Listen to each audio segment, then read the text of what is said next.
दोस्तों आज आपने देखा कि संसद में नया इनकम टैक्स बिल पेश हो गया। एक्चुअली पास नहीं हुआ, अभी आ गया है। अब इस पर जो भी होना होगा वो होगा। विपक्ष तो डेफिनेटली आपको पता ही होगा कि वो लोग तो रिजेक्ट कर ही रहे हैं, तो आज उन्होंने इसका भी वर्कआउट करके वर्कआउट करने की कोशिश करी। लेकिन बेसिकली इस इनकम टैक्स बिल में क्या था वो आज की इस वीडियो में हम डिस्कस करेंगे।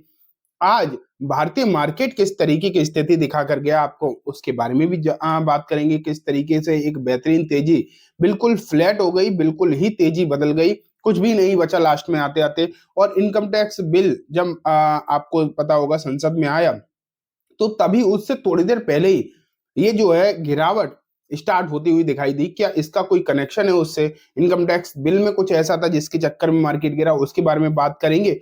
एंड प्रधानमंत्री अब अमेरिका में है, आज रात में वहां पर भी मीटिंग होने वाली है, उसके बारे में चर्चा करेंगे। ठीक है, चलो स्टार्ट करते हैं। सबसे पहले तो मैं आपको बता दूं 23,031 के आसपास, अगर एग्जैक्टली 23,031 पर मार्केट क्लोज हुआ निफ्टी के बेसिस पे अगर हम बात करें। ठीक है, एक समय पर निफ्टी में काफी अच्छी तेजी थी। अगर हम ऊपरी स्तर से देखें तो आज लगभग 1% की गिरावट दिखाकर बंद हुआ है।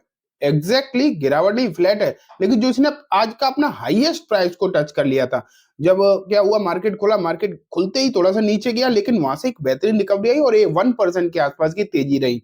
कल की रिकवरी के बाद उम्मीद भी थी कि आज तेजी आएगी और वो आई भी। लेकिन तेजी मार्केट के हाफ टाइम 12-1 बजे तक ही टिक पाई, उसके बाद फिर डाउनसाइड स्टार्ट हुई और पूरी की पूरी तेजी खत्म हो गई।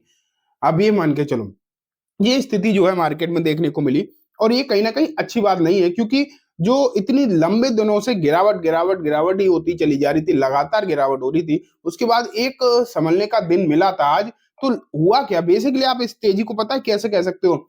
जैसे कि बाय ऑन डिप्स होता है, उसी तरीके से सेल ऑन राइज भी होता है। जब लोगों को कॉन्फिडेंस कम होना मार्केट पर, तो क्या करते हैं कि जो स्टॉक्स में फंस रहे हैं या मार्केट में फंस रहे हैं, और अगर तेजी थोड़ी सी भी आती है तो सेल ऑन राइज कर देते हैं, जैसे ही बढ़ा तो बेच दो। तो ये स्थिति हो सकती है, कहीं ना कहीं इस बात के चांसेस हैं। लेकिन अगर आप ये सोचो, फिलहाल कल की जो रिपोर्ट्स थी, इन्फ्लेशन के नंबर थे, वो सही थे। एज सच कोई खास दिक्कतें थी नहीं। आज दो पर्टिकुलर सेक्टर के लिए भी अगर आप देखोगे तो अच्छी खबरें हैं भी। मैं आपको बता दूं, अमेरिका में जैसे कि आज प्रधानमंत्री की मीटिंग है, वो तो अपनी जगह ठीक है, जो होगी वो तो उसके बाद उसके नतीजे आएंगे। लेकिन वहां पर जिस तरीके से टैरिफ बढ़ाए गए हैं, अब एक कमेटी ने, अमेरिका की एक कमेटी ने डोनाल्ड ट्रंप को सजेस्ट किया है कि दो सेक्टर, फार्मा एंड ऑटो पर ये टैरिफ ना लगाए जाएं। फार्मा की जितनी भी दवाइयां, एक्चुअली अमेरिका बहुत ज्यादा इंपोर्ट कराता है, और उसमें भारत जो है टॉप एक्सपोर्टर है।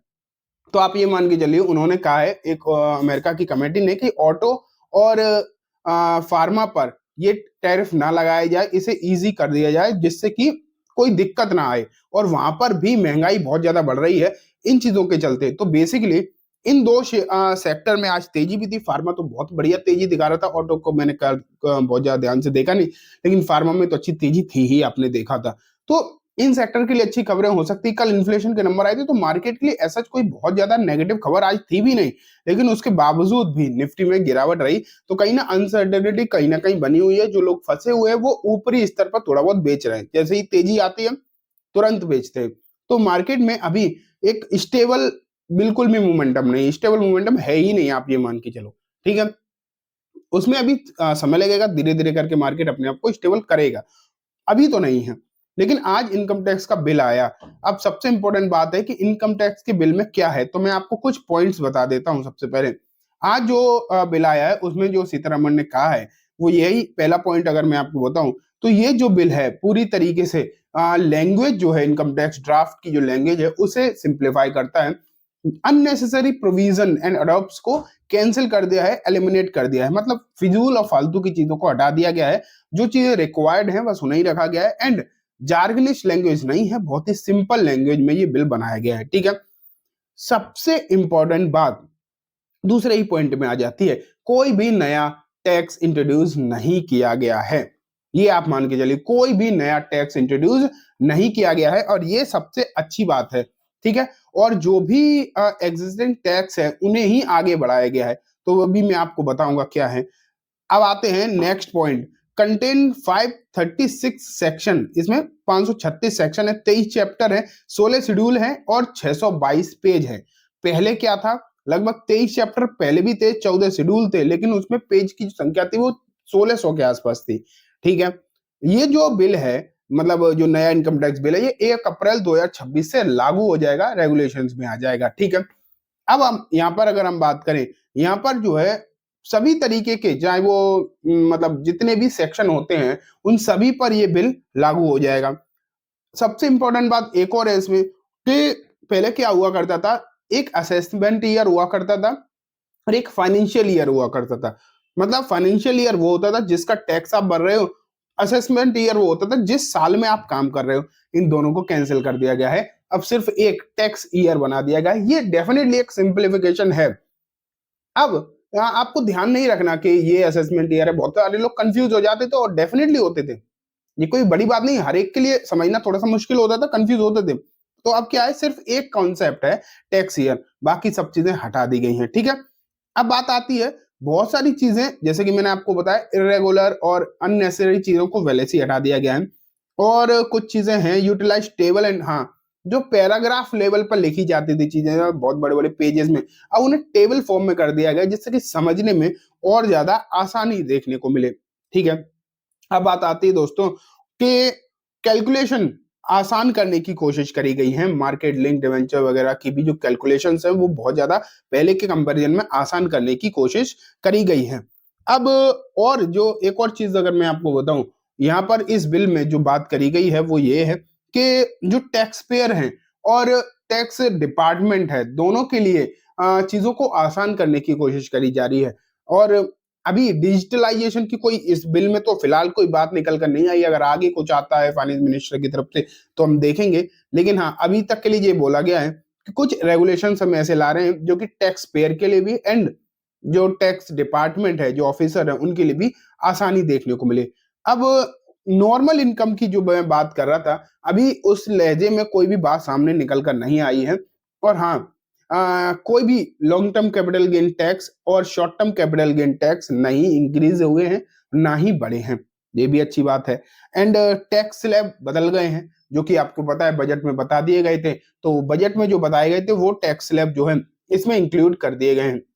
तो बेसिकली आप कह सकते हो कि इस इनकम टैक्स बिल में कोई भी ऐसी चीज नहीं है, अभी तक तो कुछ भी ऐसा नहीं आया है, अगर कुछ ऐड कर दिया जाए तो अलग बात है, लेकिन फिलहाल तक तो कोई भी ऐसी चीज नहीं आई है जहां पर बेसिकली आप ये मान के चलो कि जिससे कि मार्केट में कोई बहुत बड़ा खतरा आ जाए, ऐसी कोई चीज नहीं आई है।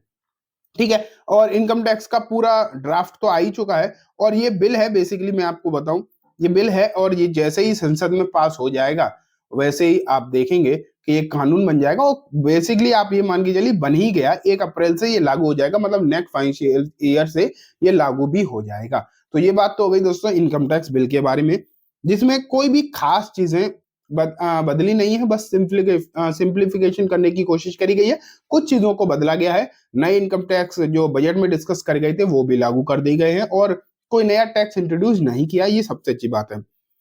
अब लास्ट में बात आती है दोस्तों, जो प्रधानमंत्री जो है अमेरिका गए हैं, उनकी मीटिंग होने वाली है, दो लोगों के साथ इंपॉर्टेंट मीटिंग है, एक तो राष्ट्रपति डोनाल्ड ट्रंप एंड एक इलोन मस्क के साथ जो मीटिंग होगी उसमें दो तीन इंपॉर्टेंट चीजें हैं।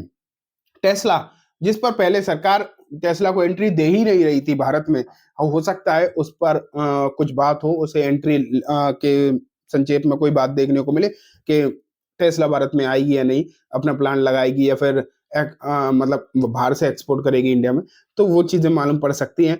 और स्टारलिंक, मतलब जो उन्होंने पहले भी बोला था इसके बारे में, तो कि इंटरनेट सर्विसेज जो इलोन मस्क यूज कर रहे हैं, जो इलोन मस्क प्रोवाइड करा रहे हैं, वो हो सकता है भारत में इंट्रोड्यूस हो।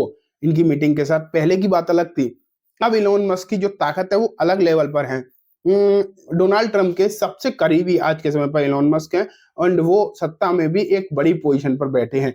तो पहले जो सरकार उन्हें रोक रही थी, अब वो रोक नहीं पाएंगे जहां तक उम्मीद है। तो हो सकता है वहां से कुछ चीजें आपको देखने को मिले जो किसी किसी सेक्टर पर असर डाल सकती हैं।